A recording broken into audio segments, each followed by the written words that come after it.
A few weeks ago, I made a film about a research paper that went to extraordinary lengths to spin their results to prove a deficit in the small sample of autistic people in their study. I wish I could say it was a novelty, an unusual event that stood out from the rest, but sadly, it's not. Most studies of its type are carefully constructed with an outcome in mind, and so don't need to bend over backwards in the way that this particular team did. The odds are stacked so heavily in a predetermined direction that the results are known before they've even started. Autistic people face challenges in life that we shouldn't have to. The desire to portray autism and autistic people as incomplete and faulty has permeated every level of society to the extent that it's even convinced some of us that it's true. It's gaslighting on a global scale that not only twists the minds and hearts of non-autistic people, but has destroyed the lives of those autists who've had their hopes and self-respect dissolved in the acid bath of public opinion. Why has this been allowed to happen? What has society to gain from isolating autistic people, hiding us from mainstream society? It's not some kind of conspiracy. There's no cabal of neurotypical people that hate autistics, plotting and planning to keep us hidden in the shadows. There's no think tank engineering social tools to put barriers in our way. There's simply a series of interested parties who, for different reasons, benefit from encouraging the narrative that autistic people are second-class, dysfunctional human beings. Let's start with the obvious. The people who make money out of treating autism. Every film I make, I have to report and remove comments from fake parents touting the cure of their autistic child thanks to some herbal remedy, spiritual healing or behavioural therapy. They always give a website address or a WhatsApp number and talk of how their child was fixed in a month. They're scammers, just like the people who ring you up and pretend to be from your bank or internet provider to steal your bank details. There are ways in which autistic people, both children and adults, might be helped to make better sense of the world and to navigate its often hostile environment to better effect. There are some ways in which education can help us understand neurotypical behaviours and motivations that don't make sense to us, so we can adapt to accommodate them better. Such people do exist, and I wish there were more. But sadly, the industry that has sprung up around autism is dominated by the desire not to help us understand, but to change us. That industry is a fraud on a global scale, which, thanks to clever marketing, scare tactics, and carefully directed pseudoscience, has come to dominate the narrative around autism. The money scammed by companies offering bogus behavioural therapies masquerading as gold standard science mounts into the billions on its own. It's a big business. Then you have the snake oil salesman offering herbal remedies, spiritual healing and fad diets who take their share. At the bottom of the cesspit are those who sell dangerous chemicals to supposedly kill autism-causing parasites or leach out pollutants they claim are distorting our brains. A surprising amount of these conmen are supported by charities all over the world that were founded on the idea that autism is an affliction to be eradicated. Not all charities are like that, and in recent years we've seen not only an increasing number of autistic-led organisations, but a change in direction from many that already exist. Yet the money keeps flowing. Sometimes it's disguised as funding for research into the causes of autism.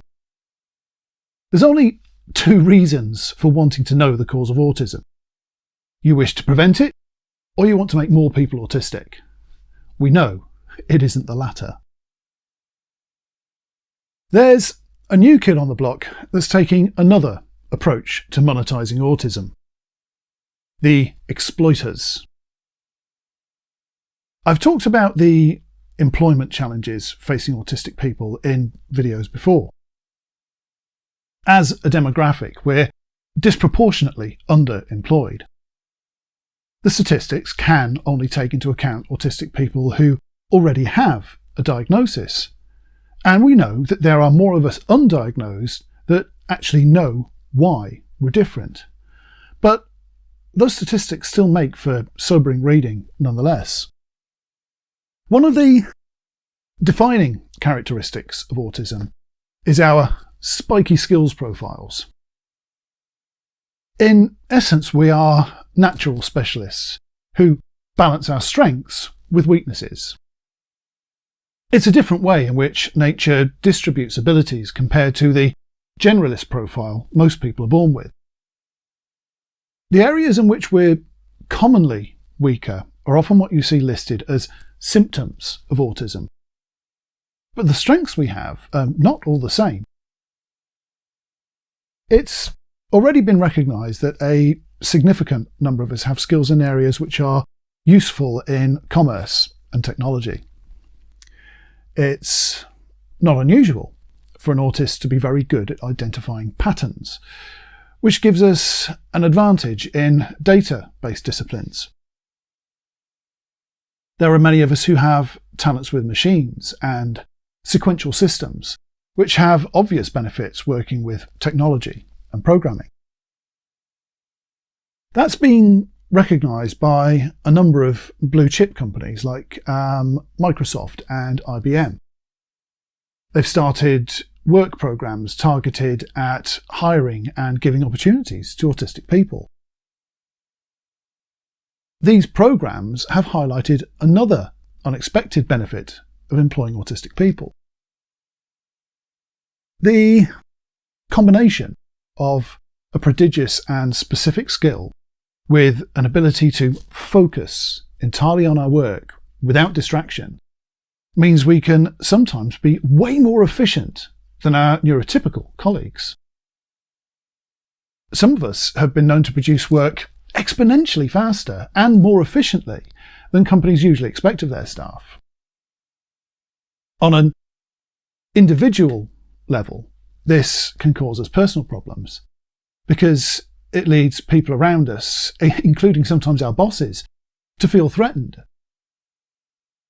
Many's the tale of an autist who's been fired or even told to work more slowly because their productivity is making waves with other staff. Like any human difference or talent, though, there are always crooks waiting for an opportunity to exploit it. We're now seeing the rise of shady agencies that prey upon unemployed autists with specific skills and sell their labour at excessive profit to willing customers looking for freelance work. They employ us on short-term contracts to perform specific tasks and work us to the bone. 16-hour days and 7-day weeks are par for the course. The agencies then charge their customers as if they'd employed 5 or 10 times as many people to do the job. It's a rip-off that takes unfair advantage of both their autistic employees and their customers who think they're getting a bargain. These agencies are on the rise, and it's infecting the HR departments of bigger companies too. The awareness that you might be able to get more out of an autistic employee than a neurotypical one in certain types of job is leading to unfair expectations of us. They don't just want us to work faster, they want us to cut corners we're not comfortable with. They aren't willing to provide optimum working conditions to accommodate our need for fairness or completion.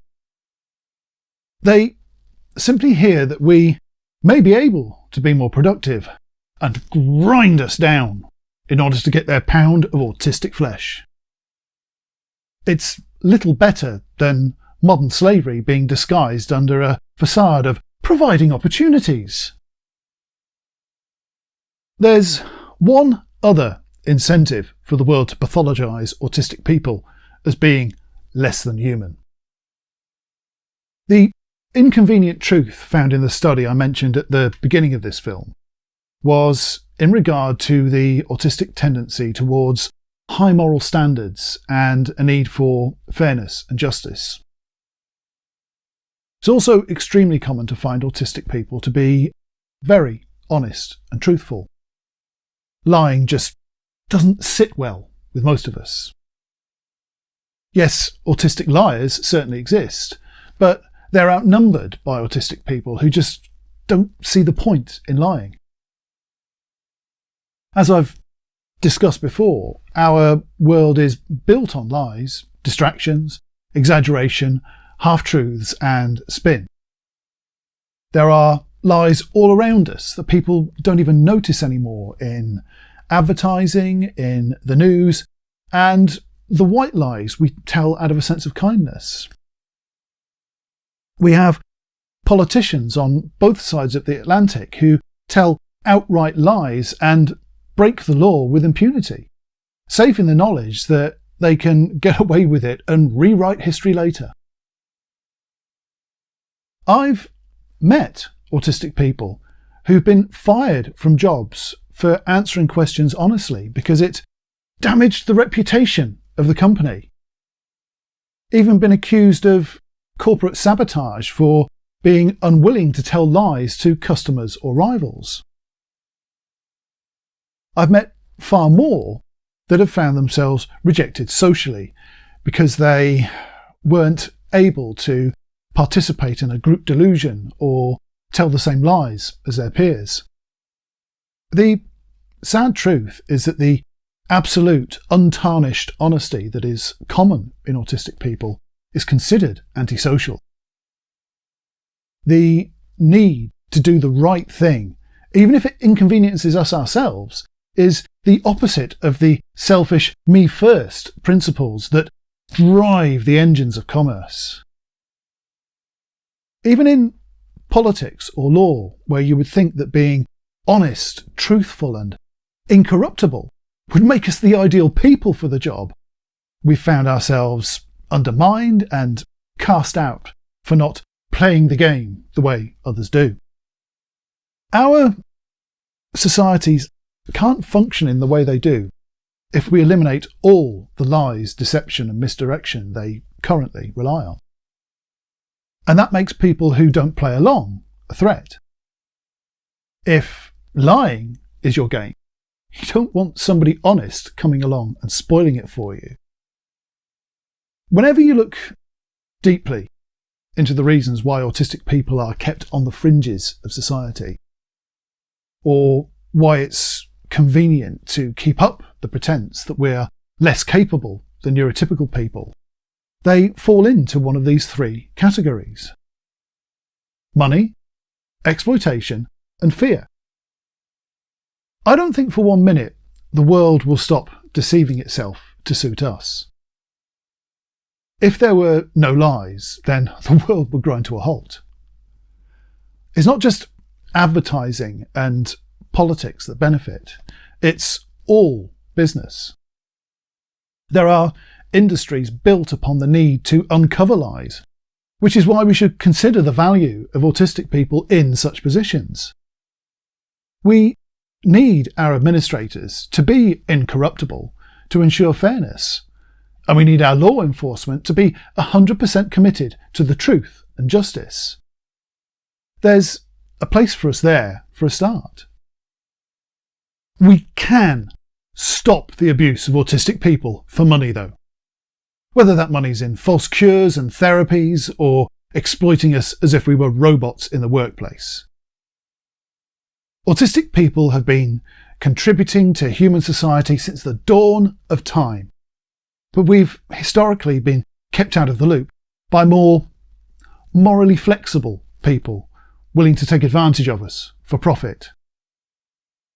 We've been feared by them, and they've responded by undermining our credibility and threatening our existence lest we expose their hypocrisy.